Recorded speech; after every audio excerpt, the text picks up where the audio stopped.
Hi, my name is Anders Holm. I wasn't originally planning on making this video, but I thought it's a event of quite high importance, so I've decided to talk about it. The title of this video is not clickbait. As it says, I live fairly close to the new Status Project AI data center being built in Utah, which, as you may have heard about, needless to say, it's become a huge deal. This has become a huge problem for my state and it affects me on a personal level. Now, new data centers have been popping up everywhere, not just in Utah. That being said, I live quite close to the new data center being built in Utah. Considering the fact that has been covered a lot in the news and a ton of major YouTubers have been covering it, including Moist Critical. So I'd like to share a little bit of my perspective surrounding the data center. For those of you who haven't heard about the new data center, allow me to enlighten you. You may have heard of Kevin O'Leary from Shark Tank.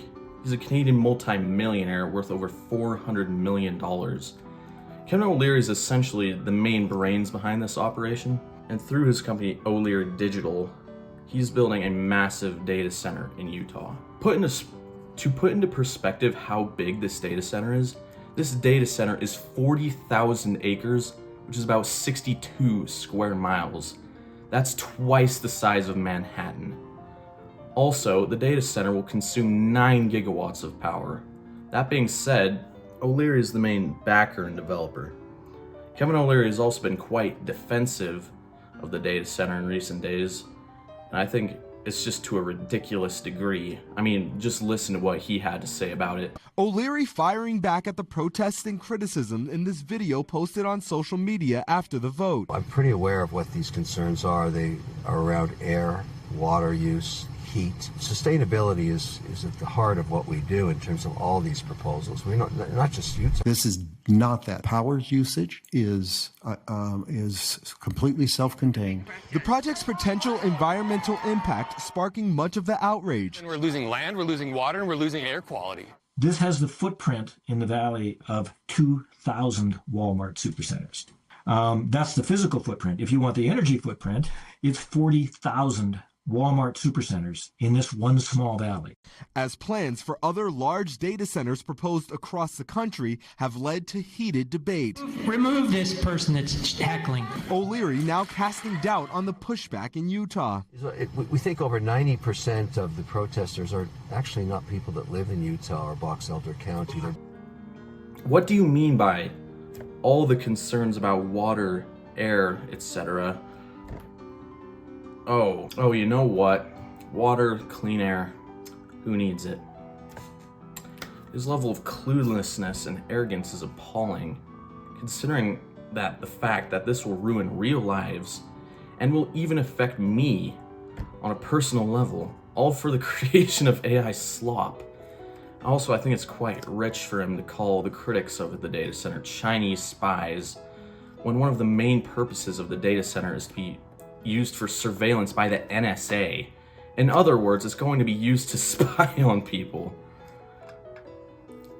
Another thing, I think it's absolutely blasphemous to say that the protesters of this data center are being bussed in. Everyone that has talked to me in my community in Utah is extremely against the data center. So for Kevin to say that the protesters are being bussed in is a bit disingenuous of Kevin. Now, obviously, the data center has become quite the contentious topic around here, except it's not really become a contentious topic. But you know who does like the data center?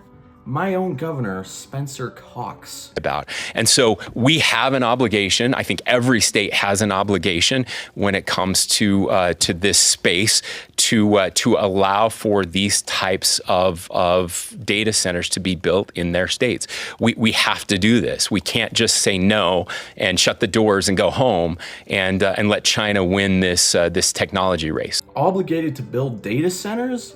We aren't obligated to do anything. Obligated to do what? Dry up the Great Salt Lake, releasing toxic dust in the air?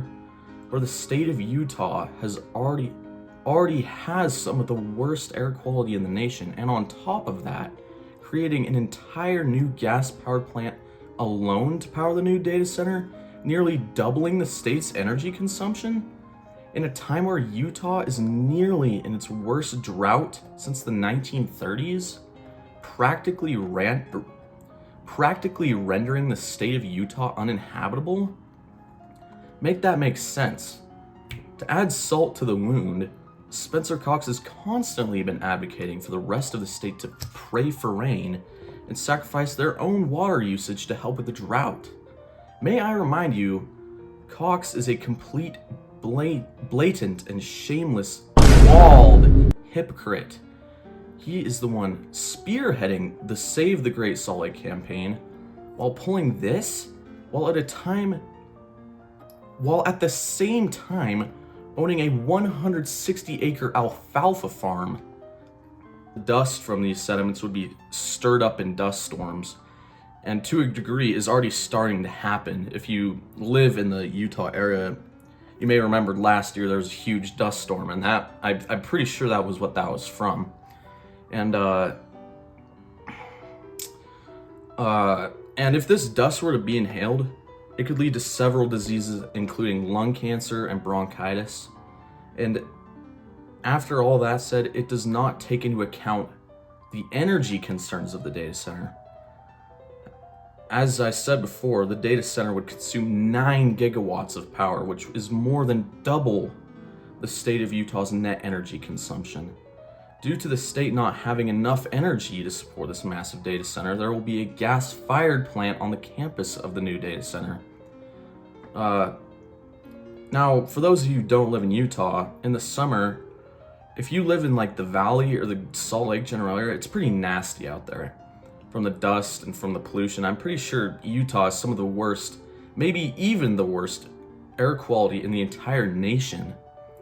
That being said, if this data center is built, I'm facing the brunt of this problem. That may even cause me and my family to have to move out. So, all in all, this data center is just horrible. I'd encourage people to do anything